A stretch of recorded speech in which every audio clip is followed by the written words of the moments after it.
Today on Blue 58, the NFL draft is nearly here, and that means we've got to wrap up our pre-draft positional previews, concluding with the defensive line. If the Packers are ready to add talent on the defensive line, where should they look?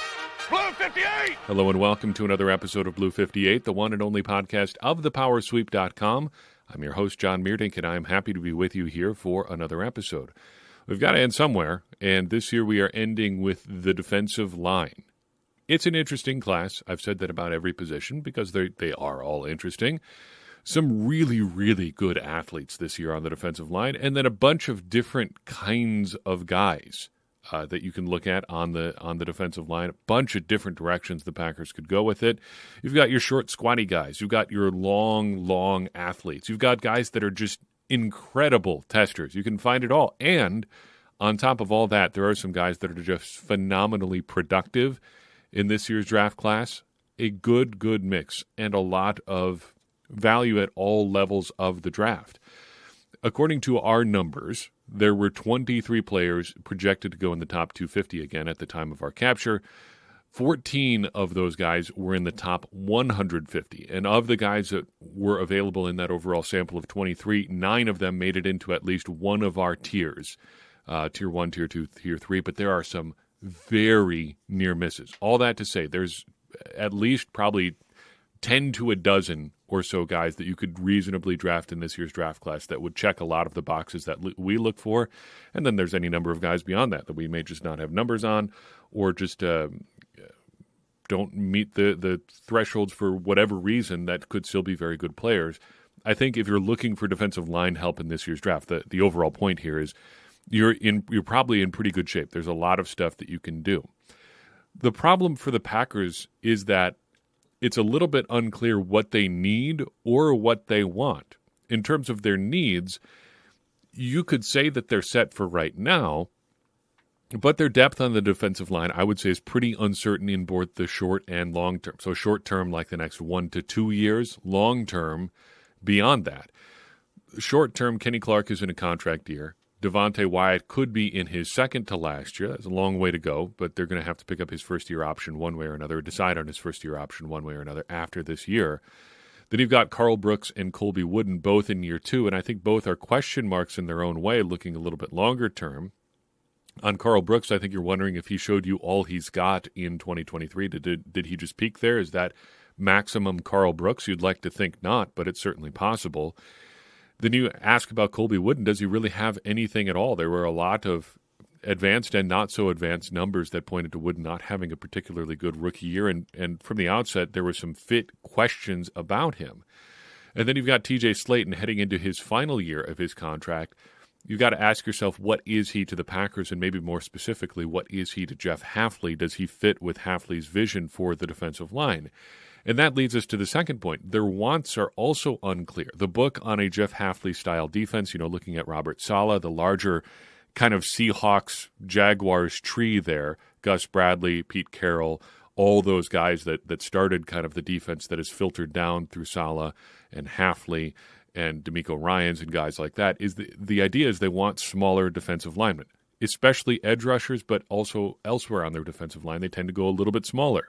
Brian Gutekunst has generally preferred bigger bodies, again, specifically on the edge, but there are some other exceptions there too. Dean Lowry in particular stuck around for a long time. Colby Wooden, again, isn't winning any height-weight competitions in the near future. Devontae Wyatt isn't like a huge defensive lineman. Even Kenny Clark isn't just the biggest guy in the world either, but they have gone, I think, a little bit bigger than the historical book on the sort of Hafley-style defense that we've seen throughout the league. So those two different ends of the spectrum, I think, are going to pull on each other a little bit. Who ends up moving toward the other? Does Hafley go bigger, or does Gutekunst get a little bit smaller? These are completely rhetorical questions. I don't know the answer to that. It's just something I think we have to consider as we look at guys in this year's draft class, and you might have to keep a little bit more of an open mind about guys that the Packers maybe historically wouldn't have considered. Maybe a guy who's a little bit lighter, a defensive lineman who's in that like 290 range as opposed to 310 or 315, something like that. I don't know, but you maybe just try to have an open mind about whoever they end up picking. And maybe that does end up giving a little bit more a little bit more weight, no pun intended, to a guy like Colby Wooden. But he certainly is a different type than they've historically looked for, being on the extreme light end for a defensive lineman. Just think about things maybe a little bit differently here, and guys that you might dismiss out of hand in the past, you can't rule out entirely. We land on defensive line prospects similarly to other positions we've looked at. We're looking at elite athletes, mostly to keep things to a manageable number when it comes to defensive linemen. So guys who have a relative athletic score above 8. I will say on the defensive line, athleticism appears to matter a little bit less. It's more about what you do with it, in my opinion. You'd prefer, if you could, to have all elite athletes everywhere. Everybody would. That's I think is a no-brainer. But on the defensive line, I think you could get away with being like a middle to just okay athlete a lot more than you can elsewhere, because if you've got the size and if you've got the technique, I think that will make up for your overall lack of athleticism. If you are, say, just some 340-pound monster and you can hold the point of attack, well, you're probably not going to have a great relative athletic score number, but you can do the things that a team is going to need you to do, and I think that wins out long term. So we consider the relative athletic score stuff as far as we're looking at defensive linemen, not a primary characteristic, just something that we're using to look at the ultra athletes, really. There are going to be plenty of other guys that are close. So just, again, keep that in mind. But the other numbers we look at, production ratio of 0.75 or better, that's a bit lower than we look for on the edge. We generally, your defensive linemen are not putting up the same kind of numbers that your edge rushers are in terms of sacks and tackles for loss, so we adjust things lower accordingly, because if you just ran with the edge rusher numbers, you wouldn't have anybody to talk about. We've also added in pressure rate for this year. I'm looking for guys that have a pressure rate of 10% or better. But since you're going to find practically nobody that meets both of those things, we're going to include everybody who meets one or just one of those in Tier 2 or better. So Tier 1 is going to be all three. You're an 8+ RAS athlete. You've got the production ratio. You've got the pressure rate. Tier 2 is relative athletic score plus one of the others. And then Tier 3 is just your elite testers. We're looking for the really crazy athletes to put on our defensive line, just the big, strong dudes up front. So all that background leads us to a few guys that we can talk about. But before we talk about those guys, I want to remind you that we are doing a mailbag episode of Blue 58 on Friday, tomorrow. So if you're listening to this on Thursday, April 18th, and you still want to drop in a question, pop in our Discord server by becoming a patron or supporting us on Substack, patreon.com/thepowersweep. Substack is thepowersweep.substack.com. Contribute any amount, either of those spots. You get into the Discord server. Or if you'd prefer, we're going to try to give precedence to the people who ask via Discord, but if you want to go the long route, thepowersweep1959@gmail.com is our email address, and if you want to drop something in there, we will try to get to it as well. But basically, I'm just going to make a list of the questions, research as many of them as I can, and then we'll answer as many questions as I can during a mailbag episode, and it'll be as long as it's going to be. Plus, we've got something else in the works for early next week in terms of a draft preview thing. Got a lot of stuff coming your way. Excited about draft season and excited to see who the Packers end up picking 1 week from today as I record this. So, defensive line prospects. Who we got? The first on the big board is 16th overall consensus mock draft big board guy, Byron Murphy out of Texas.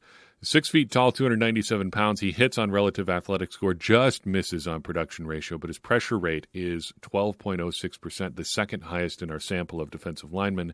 That makes him a Tier 2 prospect. You look at his grades, he has consistently improved over his time at Texas. Pro Football Focus basically has a solid arrow pointing up on his time there as a Longhorn. A borderline elite pass rush numbers. He hit actually the edge pressure rate threshold. So he's putting pressure on the quarterback as an interior rusher, comparable to what an edge rusher is doing from the outside. That is no small feat.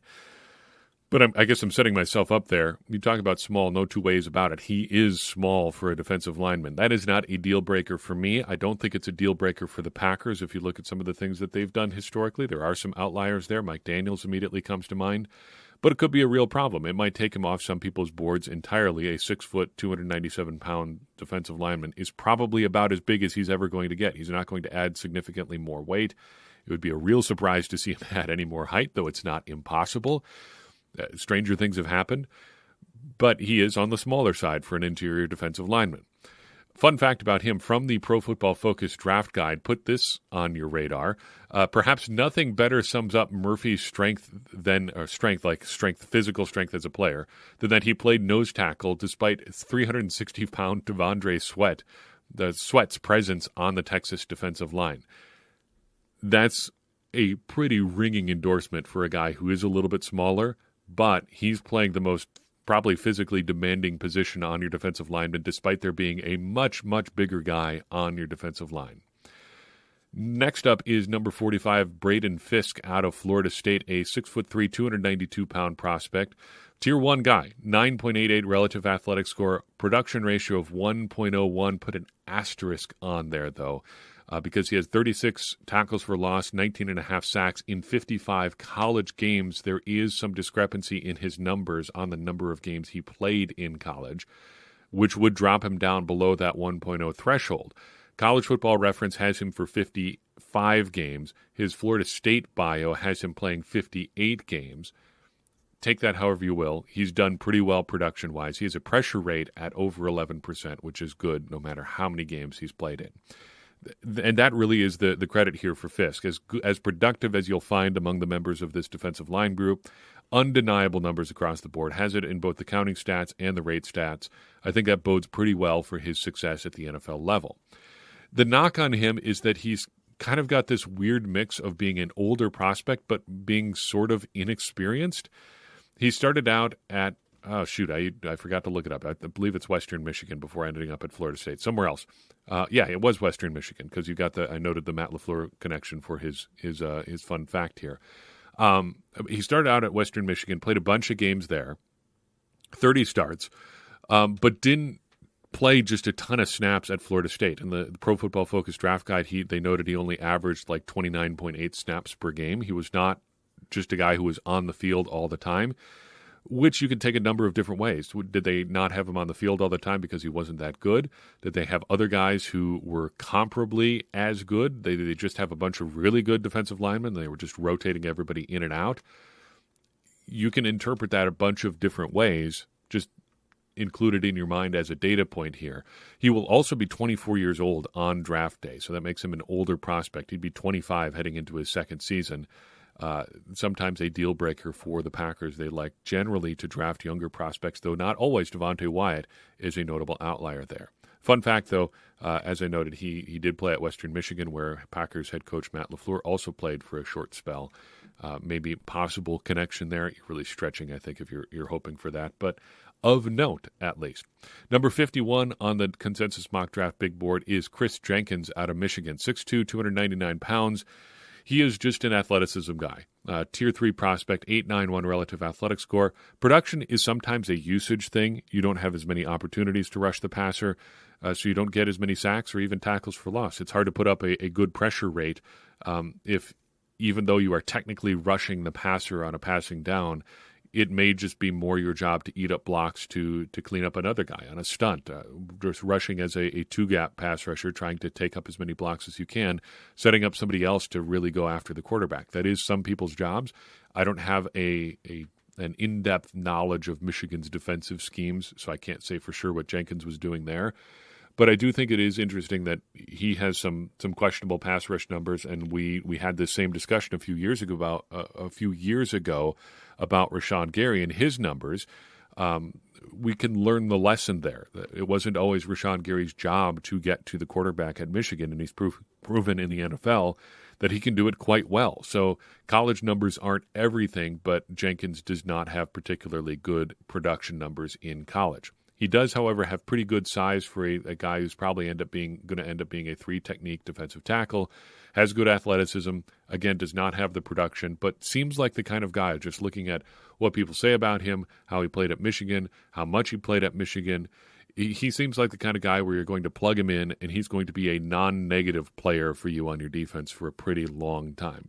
He may not be a guy who's like a centerpiece of your defense, but he's not going to make your defense worse. And sometimes having guys like that is really, really valuable. If you can be on an NFL defense and if not make plays, at least not give up plays for the opposing team, you can still be a valuable player. Just go out there and do your job, help other people do their job well. That's a valuable skill set.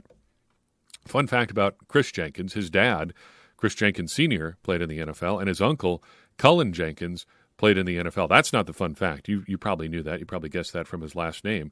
But the fun fact here is that Cullen Jenkins, I uncovered this in my research or realized this in my research, arrived in Green Bay in 2003. So actually, that's not very fun at all. That's not super fun. That makes me feel very old to think about Cullen Jenkins arriving in Green Bay in 2003. So let's move on to Mason Smith out of LSU, number 64 on the big board.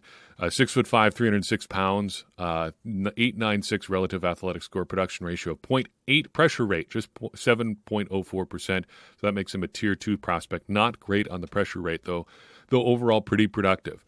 Has nice size. 6'5", 306 makes him the biggest guy we've looked at so far. The first guy with no real length concerns anywhere in his scouting report. Doesn't have short arms, isn't too short. Just a well-sized player, put it that way. The bad stuff is some medical concerns there. He had a torn ACL in 2022. Obviously, that destroyed that season and may have limited him a bit in 2023. His ceiling may also be a little bit limited as a result of the diminished athleticism that comes with a torn ACL, but there is a flip side there. He may still have potential and growth ahead of him as he continues to move further and further away from that ACL tear. Fun fact about Mr. Smith here, his parents named him Mason because with two A's, Maason, because they wanted to differentiate his name from other Masons that may be out there. So I think they certainly accomplished that goal. To whichever team that ends up drafting him, I insist that you nickname him the Battery because he is a double A. Next up, number 65, Rook Orhorhoro out of Clemson. That was, I think, a pretty solid attempt at pronouncing his name. If you just see it in print, it's going to mess with your mind a little bit. But in the official Clemson pronunciation guide, it's Orhorhoro. So it's fun to say. It's challenging to say, but it's a fun name. So I showed this name to my wife, and she said if the Packers end up drafting him, that we should just call him Ruko, which I think is a neat nickname, which would be a lot easier to say than his last name. But in any case, 6'4", 294 pounds. The athlete's athlete among defensive linemen, a 9.9 relative athletic score, 0.87 production ratio for his career, and a pressure rate of just 8%, so a tier 2 prospect here. But as good an athlete as you could ask for, close to ideal size, maybe a little bit light, but you're going to add 10 pounds maybe in the NFL and not really worry about it too much. If you could play at or above 300 pounds, that puts you in pretty good position for a guy with his athleticism. The bad here, the knock on him, is that maybe he is just an athlete. Maybe not so much a knock as just the big question about Orhorhoro. Is he just an athlete? Is he winning because he's more athletic than the guys he's playing against? You have questions about technique kind of related to that. So, I think that is a fair question to ask about this and other players on the defensive line. It's similar to edge rusher in a lot of respects. You have a lot of guys that haven't had to learn how to be pass rushers or defensive linemen.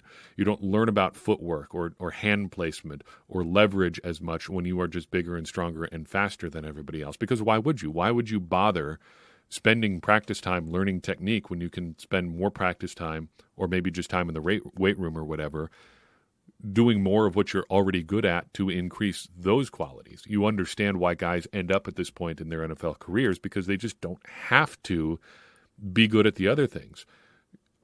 Ideally, you want somebody who's a super-duper athlete and a brilliant technician as well, but you just don't get that with the amount of practice time that they have in college and just the fact that these are very young men who may not be focused on that sort of improvement right now. And you've got coaches who don't necessarily have an incentive to add those things to these players, because if you've got a guy like our buddy Ruko here who's doing a good job just being a big athlete, why would you bother trying to waste practice time making him better at the things that aren't going to benefit you?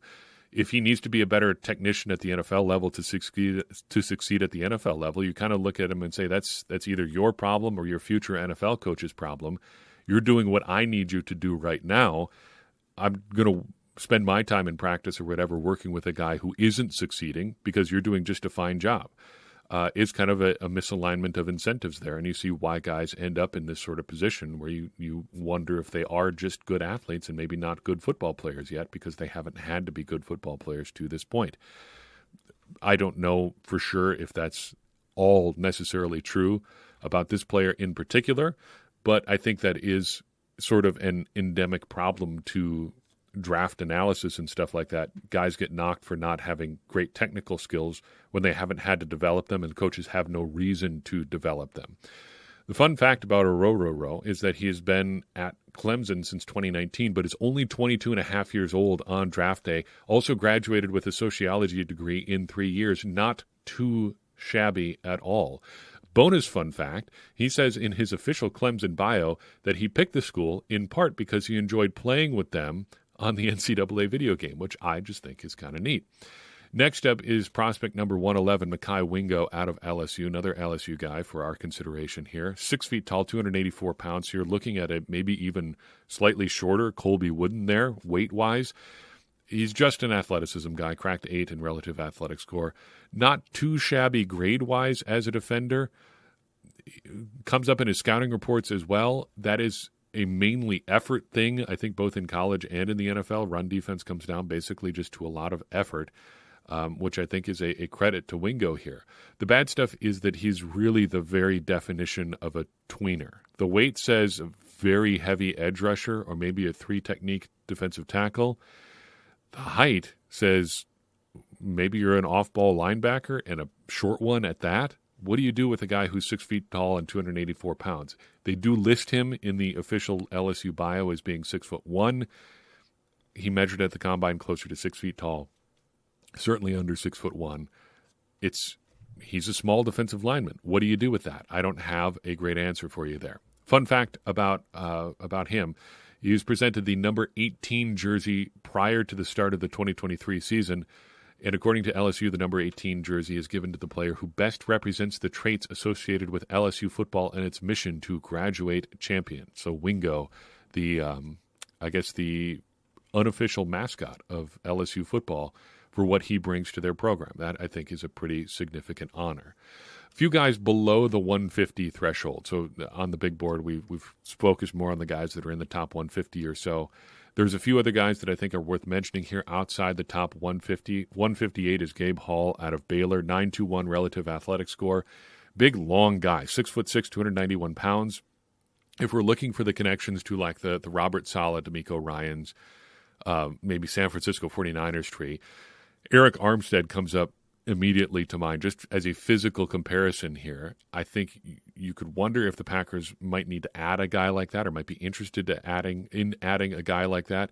You've got very intriguing physical characteristics, if nothing else. So a great start, at least in terms of that part of his scouting report there. Number 207 is Jaden Crumedy out of Mississippi State, 8.78 relative athletic score. Productivity numbers were not even close, but he's a good enough athlete that you at least have to pay attention. Then Logan Lee out of Iowa is number 238 on the consensus mock draft big board, a 9.16 relative athletic score. Close on production ratio, 0.65 for his career. Maybe some late round value there, has some nice size. I don't know, maybe another rotational prospect on the defensive line. Now, a few guys who came really, really close here. Number 25, Jerzon Newton out of Illinois, does not actually meet the overall thresholds because we have no testing data on him, but a career production ratio of 1.03 and a 9.6 career pressure rate, that is a really, really good profile. For guys that fit the very definition of close but no cigar, how about number 90, Leonard Taylor out of Miami, Florida, and number 109, Dwayne Carter out of Duke. Again, so close. 7.47 and 7.85 relative athletic score, respectively. Taylor, a career production ratio of 1.02 and a pressure rate of 9.44. Carter, 0.73 on production ratio, there you go, and 9.93 on pressure rate. really, really good prospects, just do not quite hit our thresholds for getting into the defensive line discussion. But again, really, really good. If the Packers ended up drafting one of those guys, would not have concerns there at all. Wouldn't be saying, like, I don't know, he doesn't fit with what we historically look for. Maybe that is technically true, but they're so close that I don't think you can ignore them as prospects. But yeah, I think a really, really exciting defensive line group. There's a lot of interesting prospects here, and the Packers could do a lot of interesting things on the defensive line. And it's just going to depend what they want and what they view as their longer-term needs as they approach, I guess, again, the potential end of the Kenny Clark era, at least the Kenny Clark era being closer to the end than the beginning, let's put it that way, and starting to plan for what a post-Kenny Clark defensive line might look like in Green Bay, starting to add some longer-term talent there. Maybe it's something you can put off for a year, but certainly not much more than that if they want to add more talent on the defensive line. That's it. We got all the defensive linemen. We got all the other positions covered. We're not going to talk about specialists because I'm not going to waste your time talking about punters and kickers. If the Packers end up acquiring one in the draft, we'll talk about them at that time. But as one of my old coaching colleagues used to say, the hay's in the barn. We got the prep done. There's some more stuff that we want to do pre-draft, but that's pretty much it. All we got to do now is sit and wait for Roger Goodell to walk across the stage to get this thing started. There's going to be a wild Thursday night and a wild weekend ahead. I'm excited. Can't wait to see what the Packers end up doing, and I'm excited to walk through and cover all of this with you as we learn about what the Packers are going to look like coming into the 2024 season after this weekend. So I've got for you in this episode of Blue 58. I appreciate you tuning in. I'd appreciate it even more if you'd take a second and share this episode with someone you think would enjoy it. It's going to help more people find the show and get more people involved in this conversation we're having about the Green Bay Packers, which in turn is going to help all of us, me included, become smarter Packers fans. And as I always say, smarter Packers fans are better Packers fans, and better Packers fans are what we all want to be. I'm your host, John Meerdink.